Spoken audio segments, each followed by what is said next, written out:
मैं माँ हूं, धरती माँ। सृष्टि की रचना हो गई, मनु द्वारा मानव समाज की नींव पड़ गई।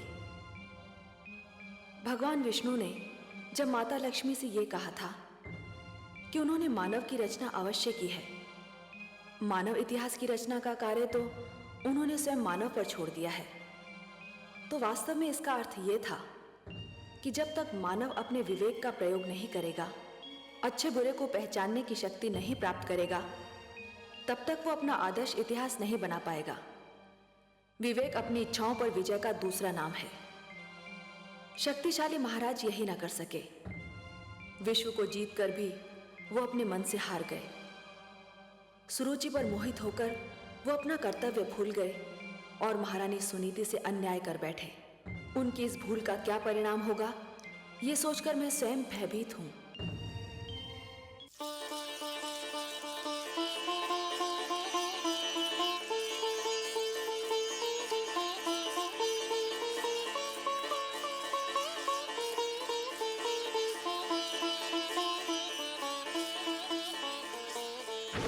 ठहरिए राजकुमार ध्रुव, आप अंदर नहीं जा सकते।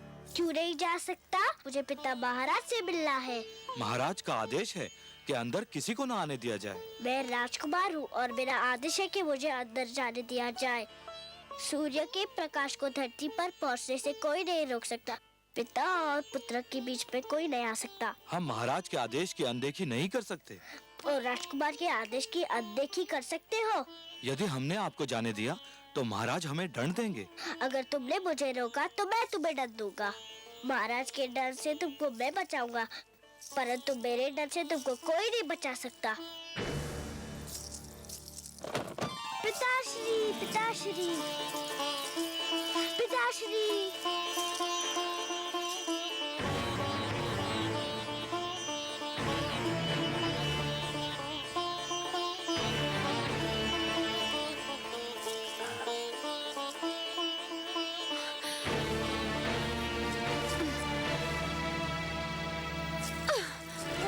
पिताश्री,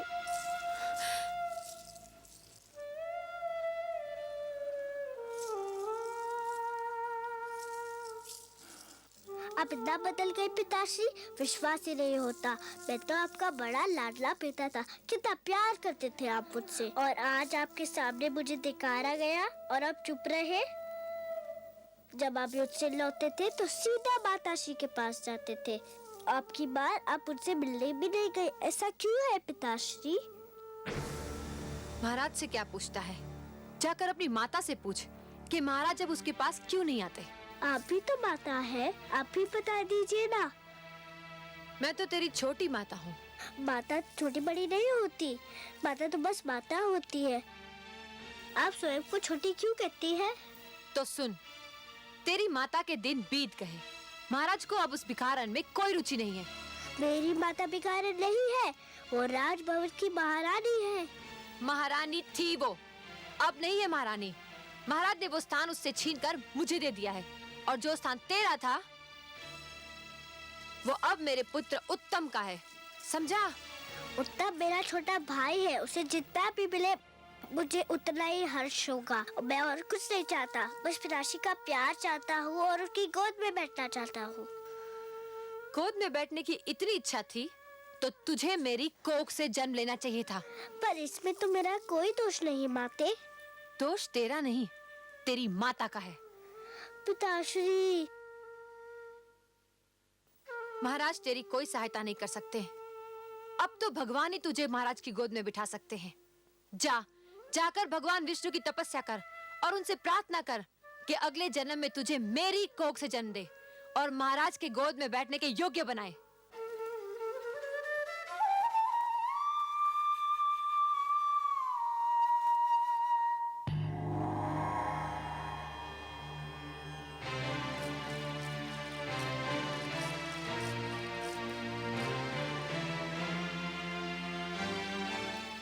आंखें खोलिए परम श्रेष्ठ,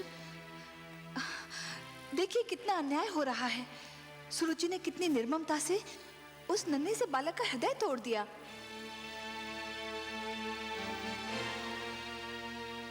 देख रहा हूं महादेवी, देख रहे हैं और फिर भी मौन है। यही तो उत्तानपाद भी कर रहा था। मैं तो देवलोक की हूं।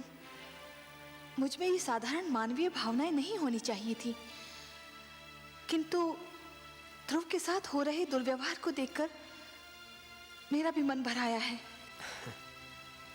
आपका मन इसलिए भर आया है देवी कि आप स्वरूप में नारी हैं और हर नारी में एक माता छिपी होती है।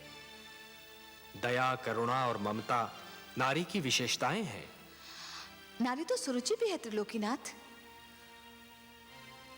किंतु विश्वास नहीं होता कि इतने सुंदर नारी का मन इतना कठोर भी हो सकता है। हर वस्तु जो चमकती है वो कुंदन नहीं होती देवी। आवश्यक नहीं कि हर सुंदर स्त्री का मन भी कोमल हो। सुरुचि लालसा की मूर्ति है, परंतु ध्रुव के साथ जो कुछ हो रहा है उसमें सारा दोष सुरुचि का नहीं है। सबसे बड़े दोषी तो महाराज उत्तानपाद हैं। परिवार मानव समाज की सबसे छोटी परंतु सबसे महत्वपूर्ण इकाई है। हमने पृथ्वी पर रहने वालों के लिए कुछ नियम दिए हैं और उनके अनुसार एक पिता परिवार का स्वामी होता है। पुत्र को प्यार देना, उसका संरक्षण करना पिता का कर्तव्य है। परंतु महाराज उत्तानपाद सुरुचि की सुंदरता पर मोहित होकर अपने कर्तव्यों से मुख मोड़ रहे हैं देवी। एक पिता ब्रह्मा भी होता है और विष्णु भी। वो जन्म भी देता है और पुत्र का पालन पोषण भी करता है। उत्तानपाद ने ब्रह्मा का धर्म तो निभाया, परंतु हमारा धर्म नहीं निभा पाए। तो फिर अब क्या होगा नारायण? मानव स्वभाव में संघर्ष की शक्ति भरी है हमने। ध्रुव को भी हमने इसी शक्ति से संपन्न किया है देवी। किंतु हे सर्वश्रेष्ठ, ध्रुव तो अभी बहुत छोटा है। उसमें संघर्ष शक्ति हो भी तो वो उसका प्रयोग कैसे करेगा? देवी, संघर्ष का संबंध आयु से नहीं, इच्छा शक्ति और मन की लगन से होता है। भड़कती हुई ज्वाला पहले छोटी सी चिंगारी ही होती है। ध्रुव भी एक छोटी सी चिंगारी के समान है।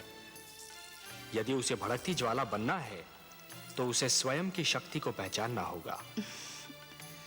आप स्वामी हैं, विश्वेश्वर हैं। आप जो कहते हैं उसका भेद भी केवल आप ही जानते हैं।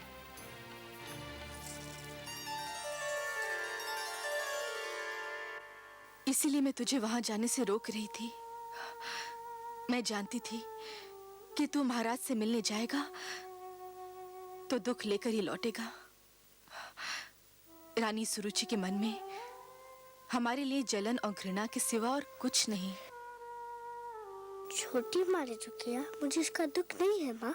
दुख तो इस बात का है कि पिताश्री भी बस चुप रहे। उन्होंने छोटी माँ को रोका तक नहीं।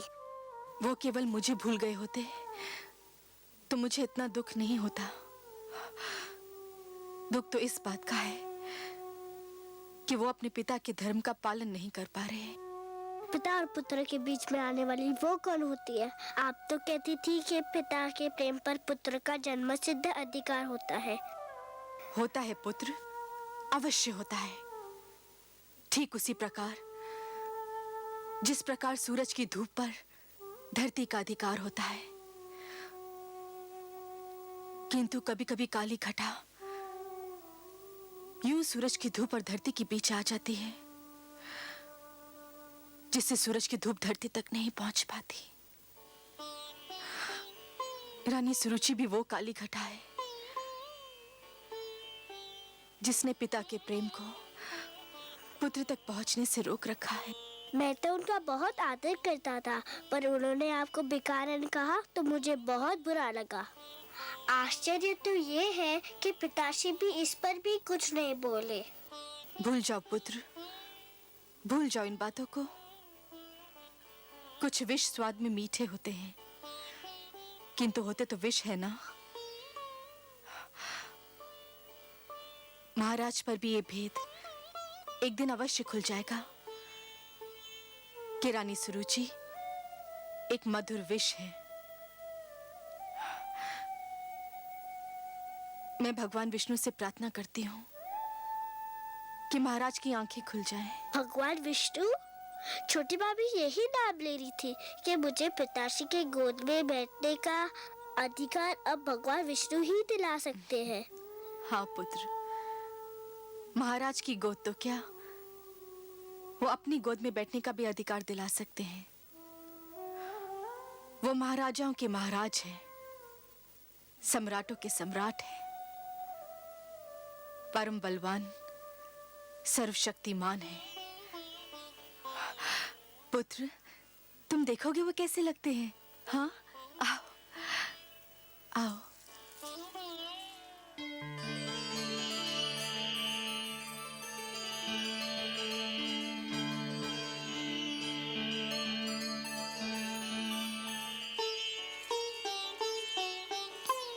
प्रणाम करो बेटा।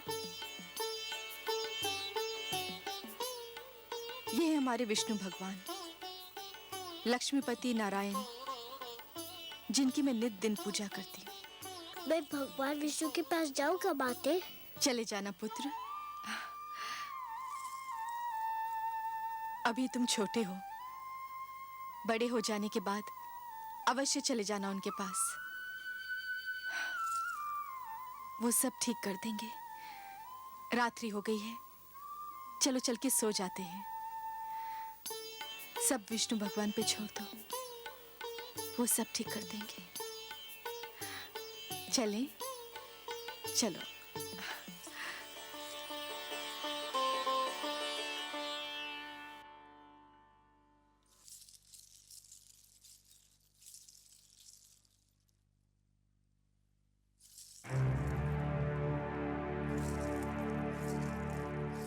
कहाँ चले महाराज?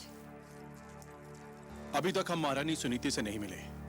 वो हमारी राह देख रही होंगी। जानती थी, मैं जानती थी कि आपकी सारी बातें झूठी है। आपका प्यार भी एक दिखावा है। कौन सी बातें झूठी थी? यही कि सुरुचि, तुम्हारे पास आकर मैं सारे संसार को भूल जाता हूँ। सब झूठ। संसार तो क्या, आप एक नारी को नहीं भूल पाए। रह रहकर उसका प्रेम आपके मन को बांध लेता है। मुझसे तो बस 4 घड़ी का ही प्रेम है आपको। यह बात नहीं है सरुचि। तुम अच्छी तरह से जानती हो कि हम तुम्हें कितना प्रेम करते हैं। प्रेम ना करते होते तो महारानी सुनीति का अधिकार तुम्हें क्यों देते? परंतु इस राजमहल में कुछ तो अस्तित्व है उसका। और फिर ध्रुव के साथ भी। क्या हुआ ध्रुव के साथ? मैंने तो कुछ नहीं किया, बस उसे बता दिया कि अब उसका और उसकी माता का क्या स्थान है। और यह स्थान आपने मुझे और मेरे पुत्र को स्वयं अपनी इच्छा से और मन से दिया है। तो फिर क्या हुआ जो मैंने बता दिया? क्या मैंने झूठ बोला था? नहीं, झूठ नहीं बोला था। जो भी कहा सत्य ही कहा था।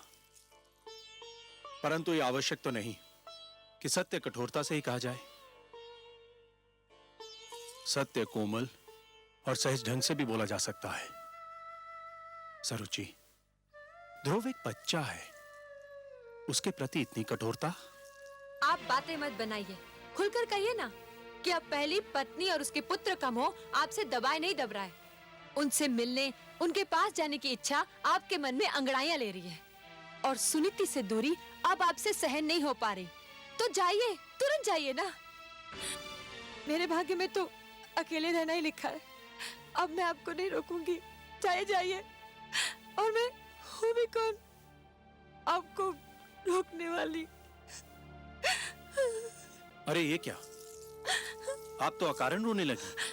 अकारण? जो हर पल आपके पास रहना चाहती हो, उसे छोड़कर आप जाएंगे तो रोना नहीं आएगा? अच्छा चलो,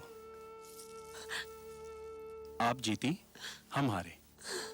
अब आपको छोड़कर हम कहीं नहीं जाएंगे।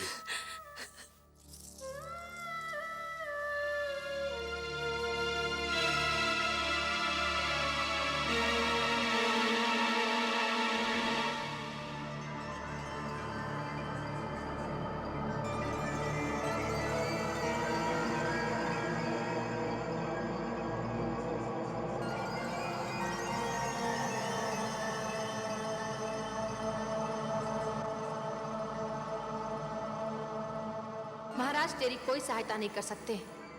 अब तो भगवान ही तुझे महाराज की गोद में बिठा सकते हैं।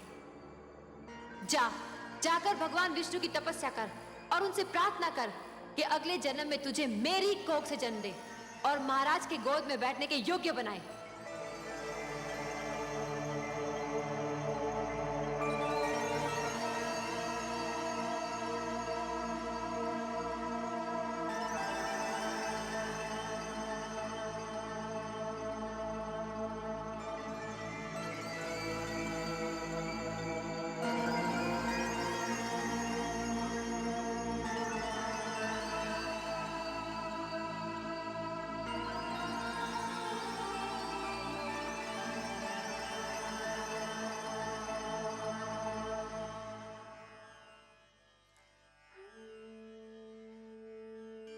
वो महाराजाओं के महाराज हैं, सम्राटों के सम्राट हैं, परम बलवान, सर्वशक्तिमान है।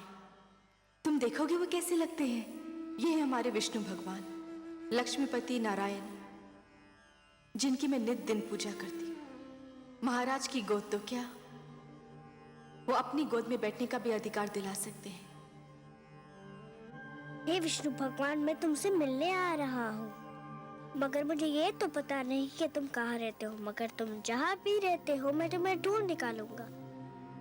मेरी बस एक विनती है, मेरी माता नित दिन तुम्हारी पूजा करती है। मेरे जाने के बाद उसका ध्यान रखना। हम दोनों एक दूसरे से कभी अलग नहीं हुए। वो मुझे पास ना पाएगी तो व्याकुल हो जाएगी। उसकी ढाढ़स बढ़ाना प्रभु, उसे रोने मत देना।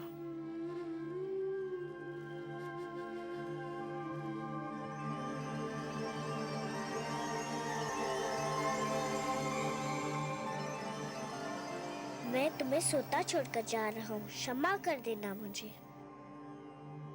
तुम जागती होती तो मुझे कभी ना जाने देती। पर देखो मुझे न पाकर व्याकुल मत होना। मैं भगवान विष्णु को ढूंढने जा रहा हूँ। वही तुम्हारा खोया हुआ स्थान दिलाएंगे और मुझे भी। मैंने भगवान विष्णु की मूर्ति से कह दिया है कि वो तुम्हारा ध्यान रखे। मुझे विदा दो माते, मुझे विदा दो।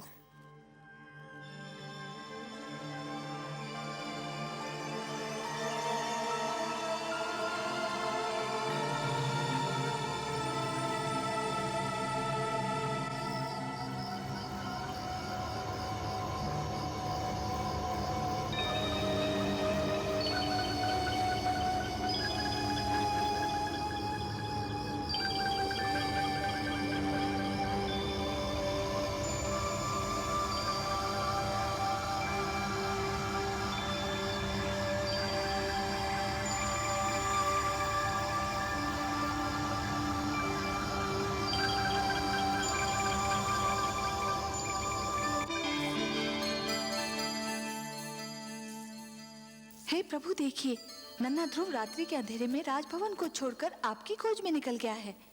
हाँ देवी, वो अपने मन की लगन को दबा नहीं पाया। परंतु हे सर्वव्यापी, वो तो क्षीर सागर का मार्ग भी नहीं जानता। देवी, एक यात्री के लिए सबसे कठिन क्षण वो होता है जब वो किसी अनजान यात्रा के उद्देश्य से मार्ग पर प्रथम पग धरता है। फिर तो मार्ग में सहस्त्रों घने पेड़ मिल जाते हैं जो उसके पैरों तले शीतल छांव बिछाने को तैयार रहते हैं। फिर मार्गदर्शक भी मिल जाता है, और मार्गदर्शक तो गुरु होता है देवी। परंतु हे सर्वश्रेष्ठ, वो तो अभी एक बालक है। उसे इस यात्रा में कितना दुख झेलना पड़ेगा।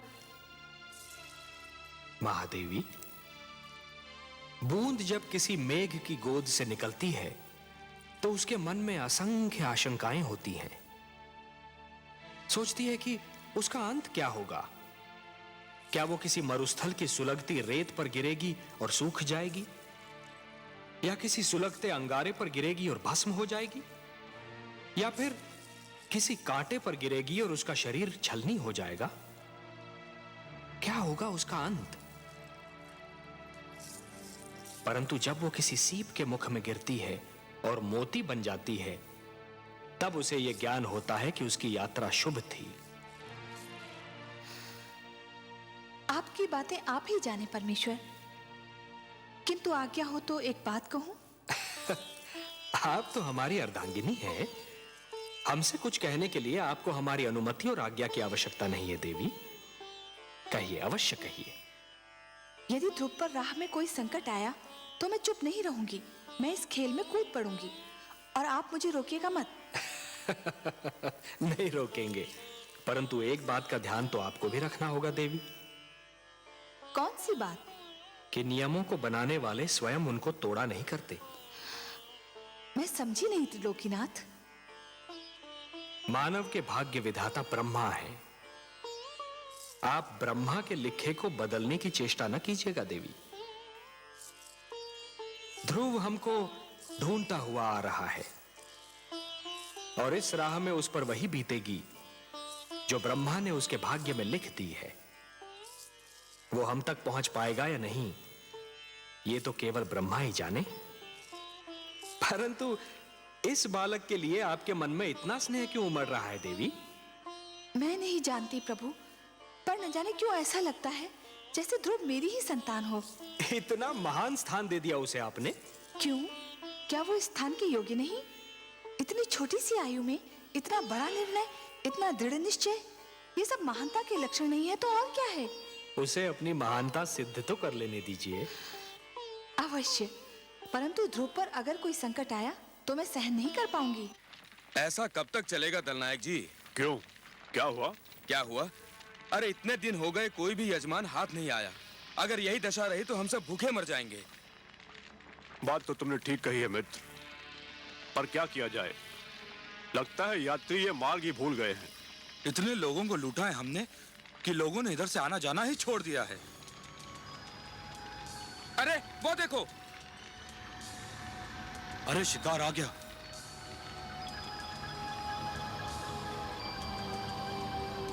वन देवता ने सुन ली हमारी। कोई बालक है। कोई भी हो, लगता धनी है।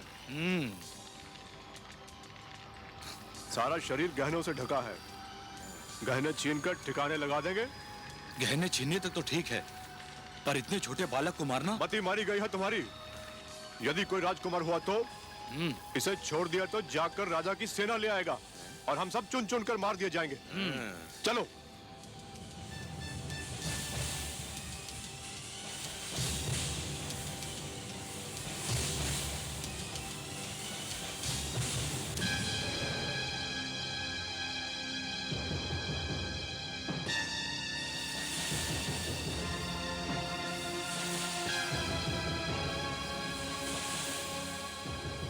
कौन है आप लोग? हम डाकू हैं। क्या चाहते हैं आप लोग? तुम्हारे आभूषण, अपने आभूषण उतार कर हमें दे दो। ले लीजिए, केवल मुझे एक बात बता दीजिए। क्या बात? मैं अपने सारे आभूषण आपको दे दूंगा। मुझे बस ये बता दीजिए कि भगवान विष्णु कहाँ रहते हैं। भगवान विष्णु? हाँ, मैं उनसे मिलना चाहता हूँ। आपको तो पता होगा कि वो कहाँ रहते हैं। हाँ, क्यों नहीं, क्यों नहीं। हम तुम्हें जरूर उनके पास ले चलेंगे, पर पहले अपने ये आभूषण हमें दे दो।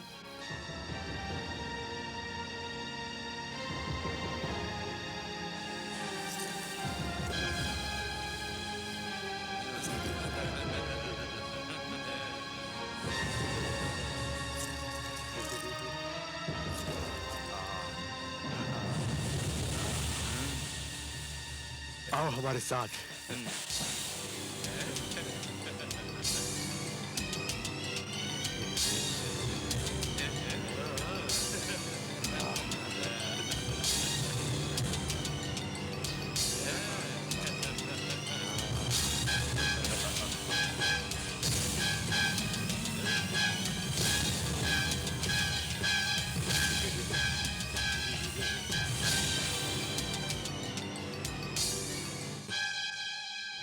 यहाँ से तुम सीधा विष्णु के पास पहुंच जाओगे।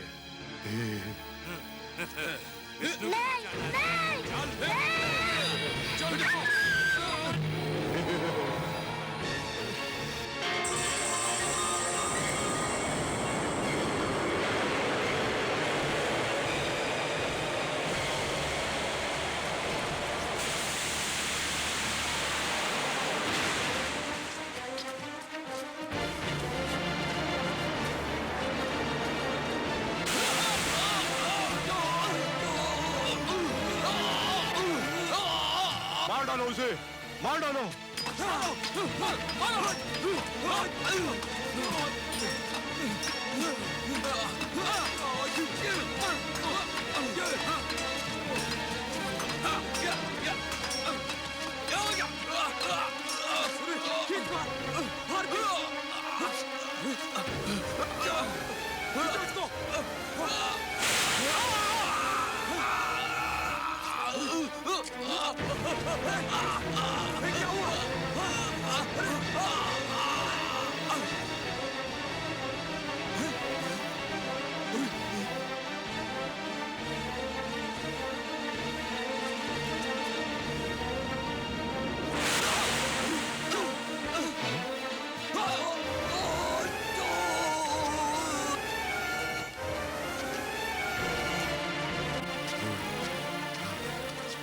सांप को ढूंढो, उस बालक को भी ढूंढो।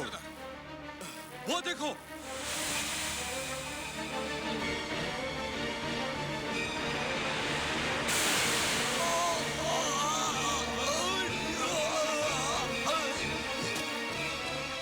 सांप को ढूंढो, उस बालक को भी ढूंढो।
पुत्र,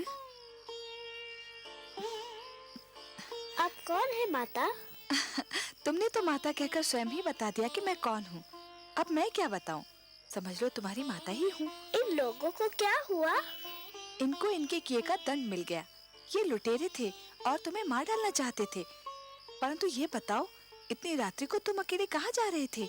मैं भगवान विष्णु से मिलने जा रहा हूँ। मेरी मानो तो तुम घर लौट जाओ, अभी तुम बहुत छोटे हो। मैं उनसे मिले बिना घर नहीं जाऊंगा। अच्छा, अब रात्रि बहुत बीत चुकी है।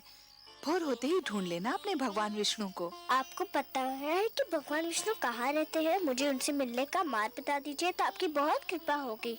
मेरे वश में होता तो मैं ले जाकर तुम्हें उनकी गोद में ही बिठाती, किंतु मैं विवश हूँ। सुनो पुत्र, तुम थक गए होगे, तनिक विश्राम कर लो। विश्राम तो मैं अपने भगवान विष्णु से मिलने के पश्चात ही करूँगा। बड़े हठी हो तुम।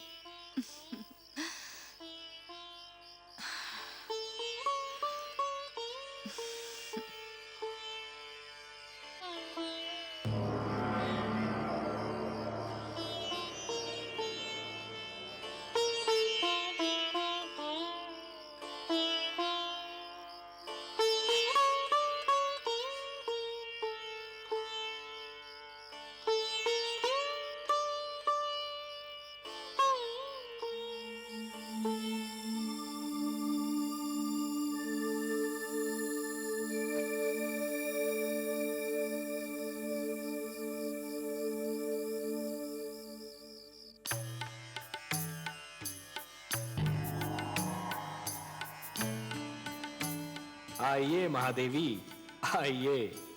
आज तो आपने हमको भी अचरज में डाल दिया। अचरज में?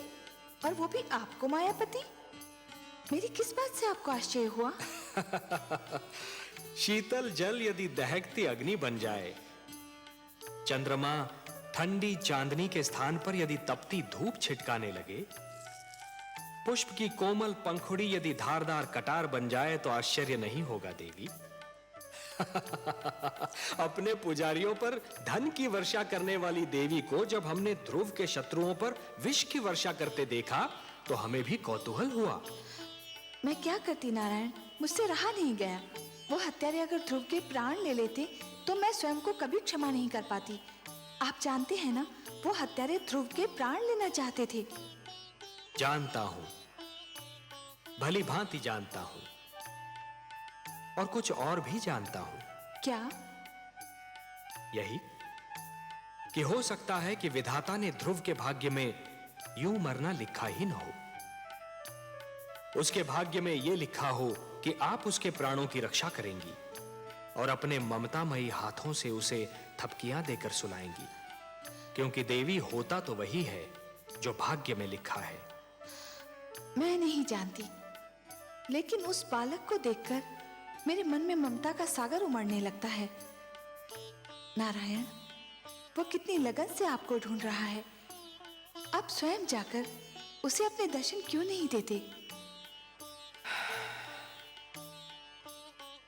हम विधाता के कार्यों में हस्तक्षेप नहीं कर सकते देवी। विधाता के कार्यों में हस्तक्षेप नहीं कर सकते। ध्रुव को वो सब मिलेगा जो उसके भाग्य में लिखा है। आपका लाडला अब जागने वाला होगा, धरती पर भोर होने वाली है। भोर होते देखकर मेरा मन कांप रहा है। क्यों देवी, किस कारण? भोर हुई और सुनीति ने अपने लाल को ना पाया तो उसकी क्या दशा होगी? वो तो दुख से पागल हो जाएगी।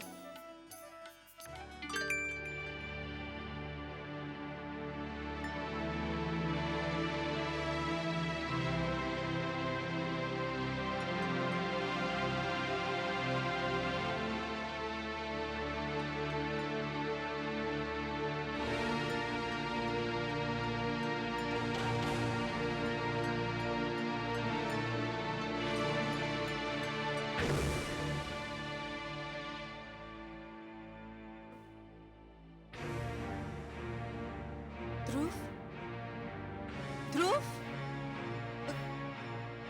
पुत्र ध्रुव, ध्रुव, ध्रुव, कहाँ हो तुम? ध्रुव, दासी, दासी, तुमने मेरे पुत्र को कहीं देखा है? तुमने देखा है? तो आपके कक्ष के बाहर निकलते ही नहीं देखा। तो जाओ, जाओ जाके उसे लेकर आओ। मेरा हृदय व्याकुल हो जा रहा है। जाओ, जाओ।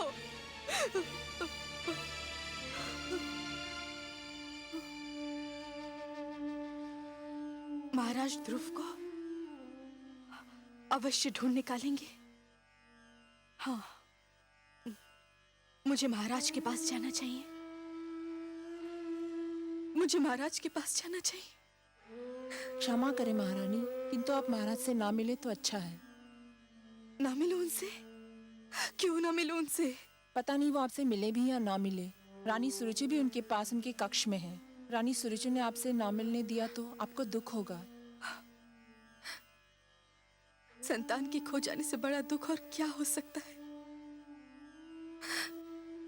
इससे बड़ा दुख मुझे और कोई क्या दे सकता है? महाराज ध्रुव के पिता हैं।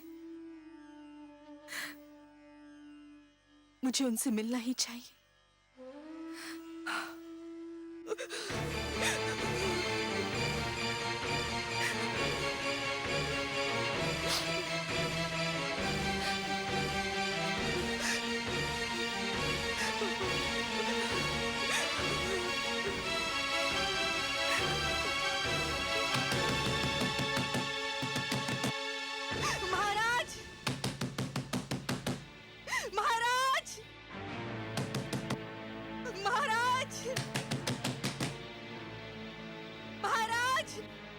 मैं देखती हूँ।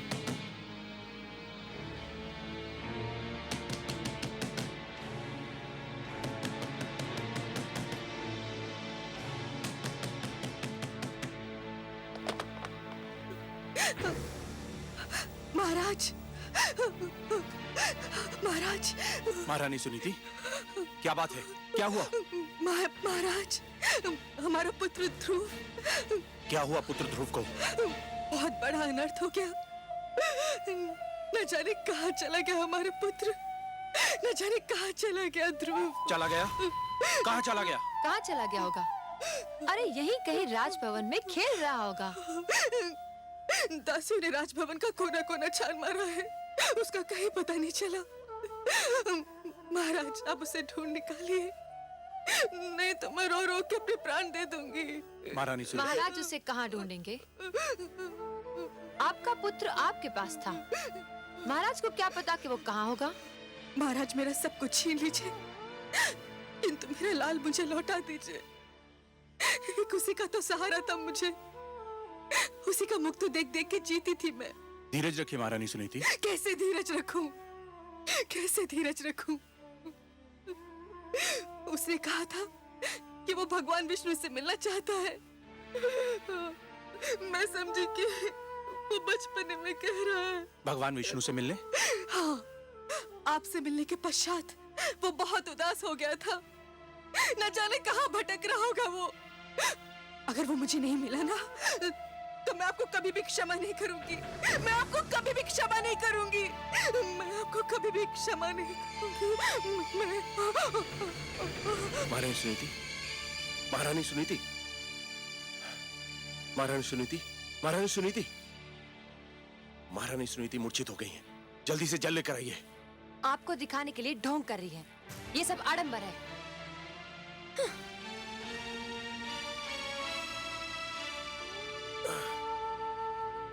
महारानी सुनीति, महारानी सुनीति,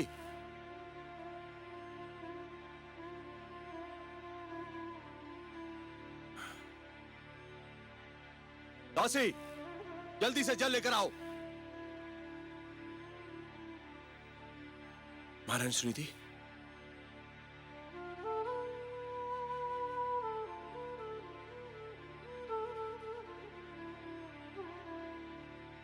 महारानी सुनीति, महारानी सुनीति। ध्रुव, ध्रुव,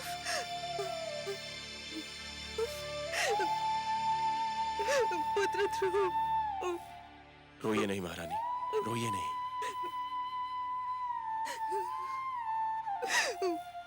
वो भगवान विष्णु से मिलने का हट कर रहा था। मुझे क्या पता था कि वो स्वयं ही चला जाएगा। घबराइए नहीं महारानी, वो चला भी गया है तो बहुत दूर तक नहीं गया होगा। आप अपने कक्ष में जाइए, मैं तुरंत ही अपने सैनिकों को ध्रुव को ढूंढने के लिए भेजता हूँ। सैनिकों को भेजोगे? स्वयं नहीं जाओगे अपने पुत्र को ढूंढने?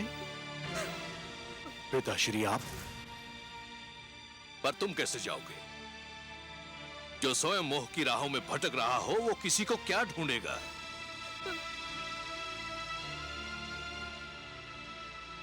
पिताश्री, हाथ मत लगाओ मेरे चरणों को। तुम इस योग्य नहीं हो। तुम तो इस योग्य भी नहीं हो कि मैं तुम्हें अपना पुत्र कहकर पुकारूं। उस मनु का पुत्र, जिसने आचरण के आदर्श बनाए, जिसने राजधर्म को जन्म दिया, उसकी संतान का ऐसा पतन? धिक्कार है तुम पर, जिसके नाम पर धरतीवासी स्वयं को मानव कहकर धन्य होते हैं।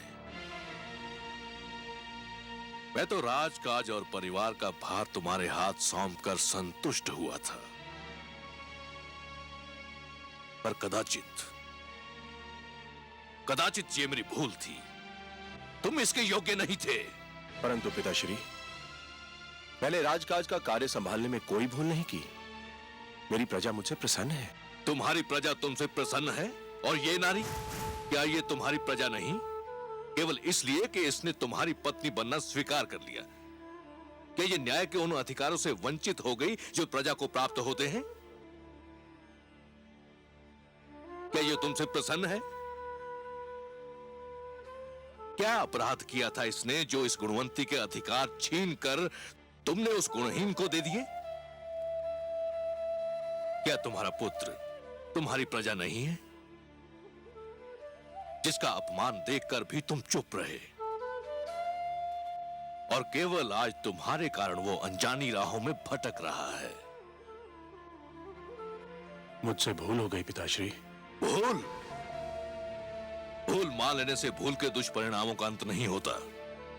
भूल सुधार चाहती है, लेकिन उसकी सारी संभावनाएं तुमने समाप्त कर दी हैं। पौत्र ध्रुव तुम्हारा घर छोड़कर जा चुका है। तुम्हारे परिवार में असंतोष है, और जो परिवार को संतुष्ट नहीं कर सका वो असंख्य प्रजा को क्या संतुष्ट करेगा। जिससे एक छोटा सा परिवार न संभाला गया, वो इतने बड़े राज्य को क्या संभालेगा। धिक्कार है तुम पर। सारा विश्व जीतकर भी एक नारी की सुंदरता से पराजित हो गए। मैंने संपूर्ण राज्य की बागडोर तुम्हारे हाथ सौंपी थी, परंतु तुमने वो बागडोर अपनी दूसरी पत्नी को सौंप दी और कठपुतली की भांति उसकी उंगलियों के संकेत के दास बने बैठे हो। मुझे क्षमा कर दीजिए पिताश्री। क्षमा?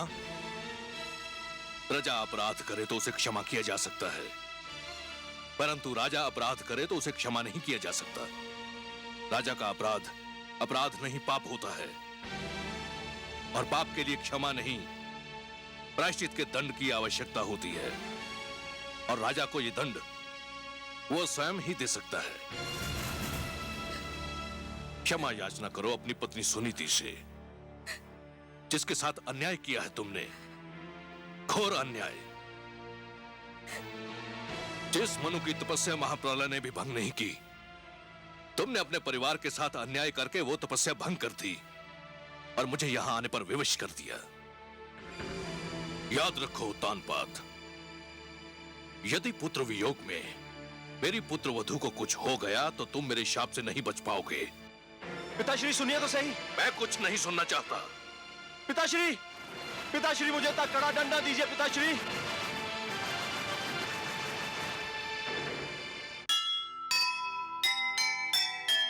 बिन सोचे समझे करे कभी न कोई काम, जैसी करनी